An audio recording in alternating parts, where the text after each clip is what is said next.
Adriana. And I'm Jen. And welcome to another exciting season of Two Moms in the Kitchen. This season is sure to bring you some great new recipes, many tips and tricks for working in the kitchen, a whole lot of good conversation, and a great deal of fun.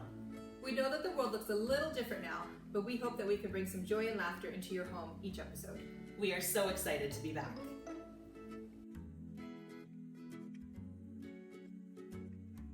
Hi and welcome back. Today we have a little bit of a treat. I don't know if this has ever happened to you, but Christmas morning, everybody's up, having a grand old time opening presents, and then they say, "Where's breakfast?" Yes. And you go, "Oh, I have to cook breakfast now." So we have decided to solve your dilemma and help you with 2 overnight casseroles. You make them the night before, you bake them in the morning, and then everybody is happy because they are fed and they have presents. Yes. And life is good. So the first one we're gonna make is a French toast casserole, and then we're gonna make a... Oh, there's many names for it. Cheese, egg, sausage casserole. Sometimes it's called a wife saver. Oh. There's all different kinds. But yes, it's just pure deliciousness. There That's you all go. there is to There it. you go. So let's get started. We're gonna start with the French toast casserole. Now this takes all of 10 minutes to make the night before. And then in the morning, what I do is when everybody comes downstairs, I preheat the oven. Yes. And then I listen for it and I put it in. Because it takes about 45 minutes to bake. And with presents, and by the time you do all that stuff, it's ready to go. I will let you know, it is a sweet dish. And for that reason, you should make both casseroles. That's right. Because you'll have a sweet and a savory. So, and I'll give you some more tips and tricks as we go along. Okay, so you're gonna need first half a cup of butter. So I'm just gonna measure it from this thingy here. There we go. And we're gonna completely melt it. Let's cube it up a bit. So it'll melt Help it along a little bit. faster, right? Because we have 10 minutes to make it. Go. And I've actually made this for whenever I've had visitors or people in town, and so we'll do kind of like a smorgasbord for breakfast. Yeah. And this is just part of it, Yeah. So they have whatever along with like bagels and cereals and whatever stuff you need. I find that we can usually, same thing, come down the stairs, preheat the oven. Usually we can get the stockings done in that time. Then the timer goes off. Then before we jump into presents, we stick it in the oven and then we're good to go because presents usually take a little bit longer. We try to stretch it out a little bit. You sound like you have a little bit more organization than I do, because here it is pure madness. Well, yes. And You've then, got 3 and younger than mine. Well, and my parents always wake up before the kids do, kind of like, because my kids wake up naturally about 7 o'clock. Right. And so my parents will wake up at like 6:50 and be sitting on the couch with a camera waiting for the kids to come downstairs, That's what's happening in our house. Yes. Again, madness, it's fine.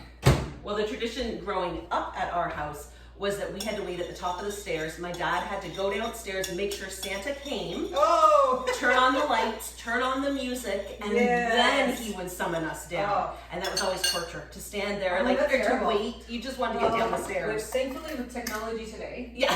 our tree is attached to a switch that we do on our phone. Nice. We can do Bluetooth on our sound speaker. Oh my goodness. So really, you don't even have to get out of bed these days. There we go. Okay, so this half cup of melted butter, we're gonna add a cup of brown sugar. Now this is going to be your base of the casserole. You're gonna mix this really, really well. Just kind of, there we go. You're gonna mix this really, really well, and then you're gonna put it at the bottom of the casserole dish. Now we are using aluminum pans because that makes cleanup just faster. You don't have to worry about another thing Christmas morning. That's right. However, if you wanted to use a glass dish, go ahead. Throw it in your dishwasher, hand wash it, whatever makes your life easier or better to get through this. Okay. So just make sure you don't have any lumps of brown sugar. Alrighty, we're good to go. And then you just pour that on the bottom of your casserole dish and spread it around. It's gonna be a little bit thick, but in the oven it's gonna be fantastic. This is going to be kind of a caramel bottom to your French toast casserole. There we go. Okay, next up is the bread. I have made this with French bread, ciabatta, you name it. whatever you can find sometimes, because when you're close to Christmas, things are a little bit crazy, especially this year. Yes. We like doing the Texas toast where it's a little bit thicker so you have more goodness. Yep. Deliciousness. So today I have a ciabatta because that's what I was able to find. I've also done it with the bread that we made, the first bread that we made.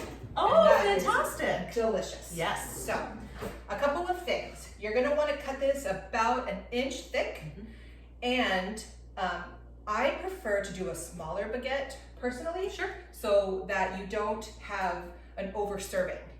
Because if you had a bigger, like a French loaf tends to be a little bit thicker, and if you cut that, then that's a massive piece. So you can still get the French bread, but cut it up a little bit more so that each individual serving is a little bit smaller, especially for kids, because that's a big helping there.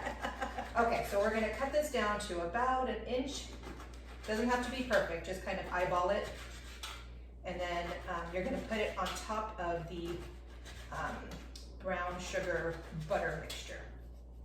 All right, let's see how we're doing here. And they can touch as they go in, that's fine. No big deal. All righty. Okay. It's kind of like Jenga, Right. putting all the pieces in, And it because you doesn't gotta make it fit. Right? It doesn't matter if they're like on the side. This will probably end up being a few slices on the side. Sure. No big deal. Let's see how we're doing now. Coming along nicely. Very good. Okay. Oh, can I fit one in here? I can. Okay. Squish it in a little bit. That's right. It'll be fine. When it all cooks together, everybody will love you anyway. When it's covered in the egg mixture, nobody's gonna know that what size bread it is. Nope. Alrighty. So then these, we'll just do them on the side here. Now, you'll have a little bit of bread left over, and this is when you make this toast. Yes. And hot chocolate for yourself as a little treat for being a good rememberer of breakfast things. Okay, so the last part is our egg mixture. So a trick for this part is to do the eggs first and whisk them a little bit, because if you do the milk first and then the eggs, you will lose an egg yolk in there and it'll come out whole. So do the eggs first. It just makes your life easier when you're preparing. How's our time? Are we still under 10 minutes? We're still good. Yeah. All right, so this is going to be 6 eggs. Ready? Okay. My daughter does not like eggs, except in things like this, or you make a German pancake. Yes. She loves a German pancake. Doesn't realize it's mostly egg. But she will not eat scrambled eggs because she's a bit of a stinker that way. Okay. So let's whisk those around. Make sure that you get all those yolks broken up.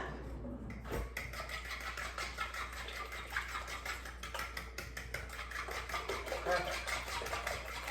All right, next is, oh, I didn't bring out a measuring cup. That's all right. Next is 1.5 cups of milk.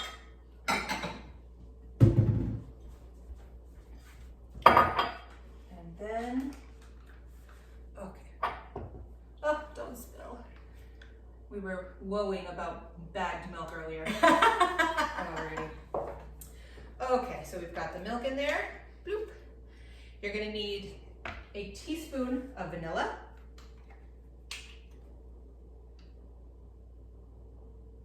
There we go. And then a sprinkle of cinnamon.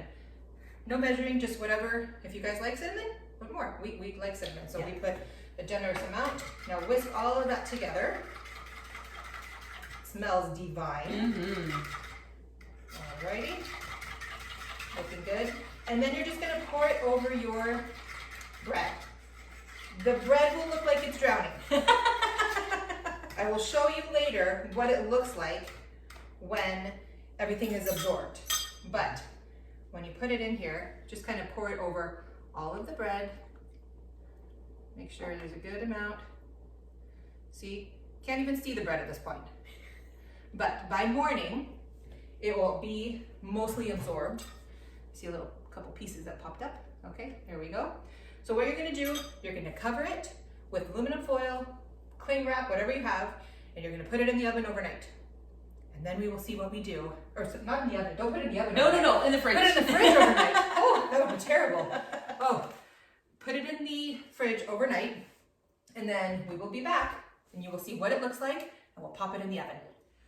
Okay, so we're ready to put the French toast casserole in the oven. Now, the first thing is you put brown sugar on top. I told you, this is a sweet treat. It is not something that the only part of your meal. So definitely serve it with savory things. Alrighty. And this will just make a nice little crust on top. And then, oh, if you wanted to get the thing. I just wanted to show you that I know that when we made it, it looked like the bread was completely flooded with egg. But as you can see, the egg is mostly absorbed, or the egg mixture, I should say. So it's mostly absorbed, so you should be good to go. And we'll pop it in the oven, and then it'll just be deliciousness. So just a little bit of brown sugar on the top, pop it in the oven for 45 minutes, and then we will be good to go.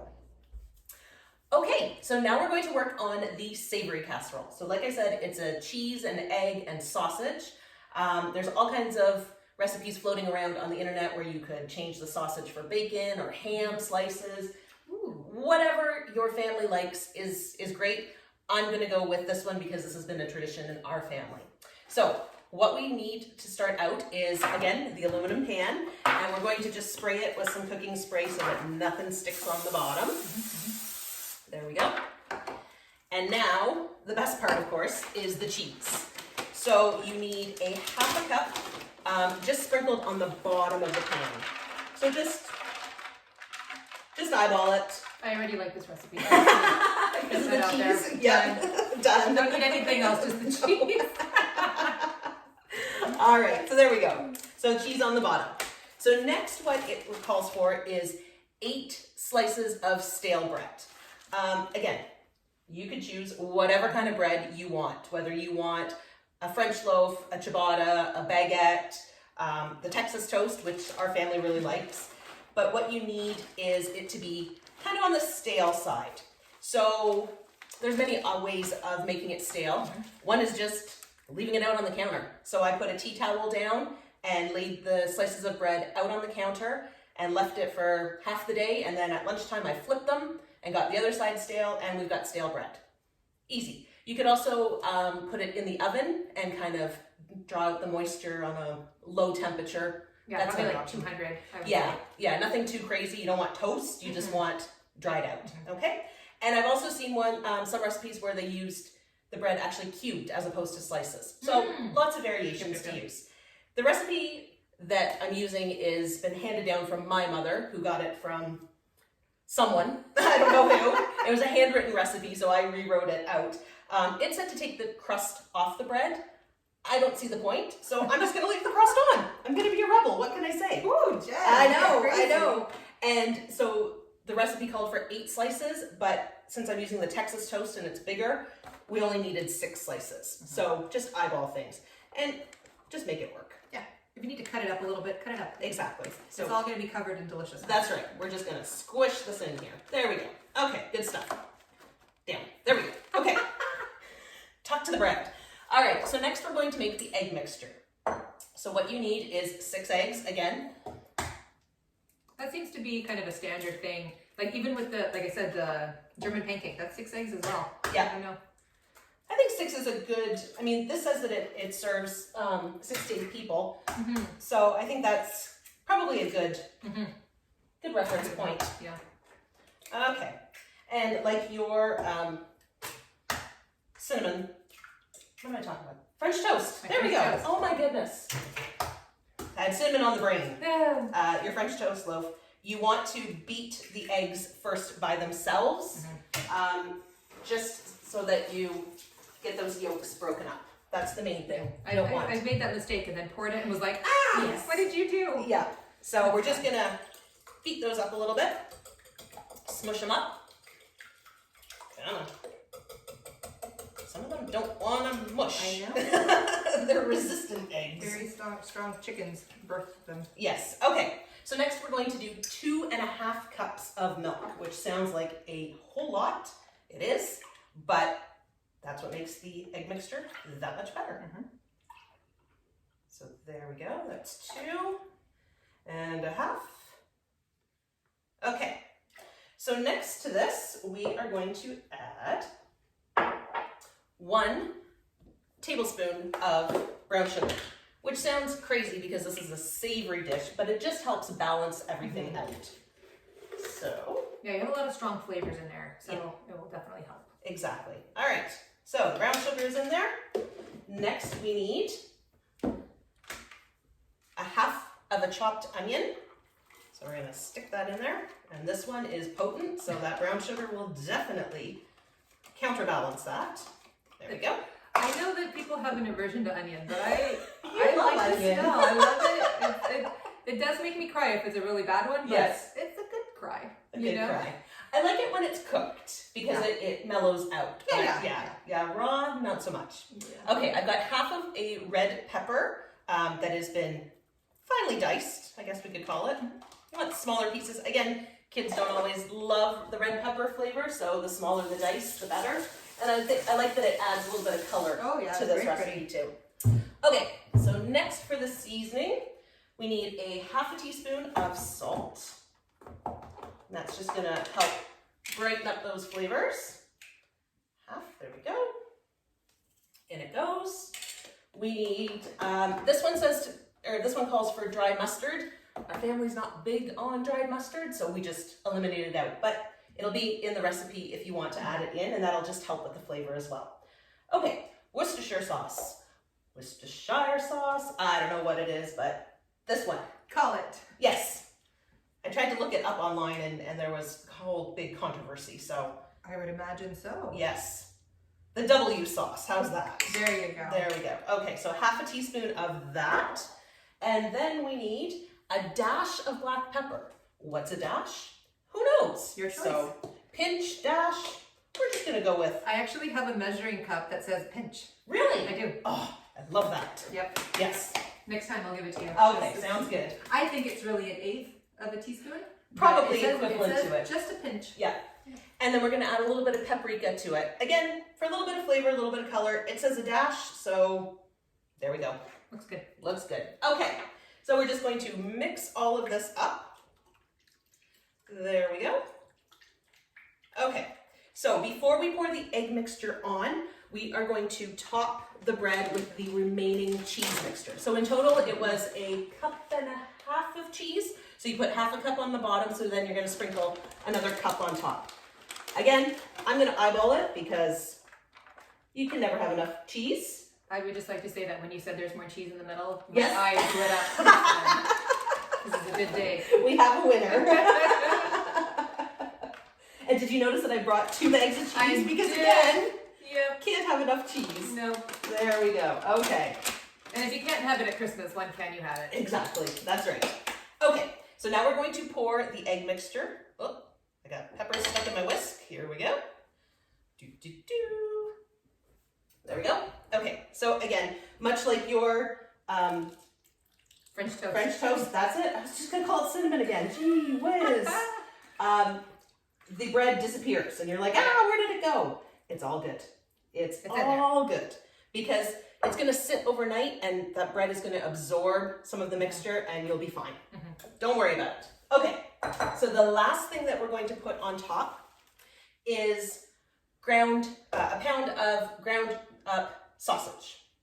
So sometimes you can find the sausage in like a tube almost, the sausage meat, and then you just cook it up. You want it cooked really well so it's no longer pink, drain off all the fat, and then you've got kind of crumbles. I couldn't find that tube, so what I did was actually bought a tray of sausage and cut the casings. A little more work, but it's Christmas, so it's all good. So now what we're going to do is just sprinkle that yummy sausage meat all over the top of this. And it already smells delicious. That does. All right. So now this goes into the oven. Oh, I got some onion here that's not quite chopped up. There we go. Sorry, not the oven, the fridge. Ay, ay, ay. The same thing? We're confusing everybody today. So this is gonna go into the fridge overnight. Now, I Googled what is classified as overnight because everybody's overnight is different. Some people sleep for 5 hours, some people sleep for 10 hours, who knows? So the average is 8 to 12 hours. So if you can make it, you know, the evening before, say like after dinner type thing and pop it in, then you're good. If it has to be after you put the kids to bed, call it good. So just as long as there's time for the egg mixture to absorb in and everything to get incorporated, you're good. So we're gonna wrap this in cling wrap and put it in the fridge for 8 hours. And then it will be popped into a 300-degree oven for an hour. So this one takes a little bit longer. So I would preheat the oven as soon as possible when you get up in the morning, and then get this one in the oven first so that you've got time. And if not, then maybe it's brunch on Christmas morning instead of breakfast. We've started doing that. We like the kids will, you know, have like a bowl of cereal real quick. Yeah. And then we've started a Christmas tradition where we have people over for our brunch. So that's when we have the big spread of the casseroles and the crusts and all this stuff. Exactly. So that's about like from 11 to 2 we have people over. Perfect. Yep. So there is your savory casserole dish. So we'll be back to show you it coming out of the oven, and you can take a peek at how delicious it looks. Alrighty, so our casseroles have rum, right? Rum? Sure. Actually, I'm gonna get another one of these because they tend to get a little heavy. Yes. When, oh wait, I just remembered. My mom sent up these Christmas ones. How cute are That those? have a little plastic covering over them. So you don't burn your hands. Look it. Thanks, Mom. That's awesome.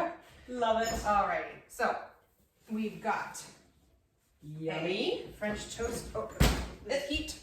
Okay, we've got a French toast casserole at the ready. Oh, did I get it? Yep, there we go.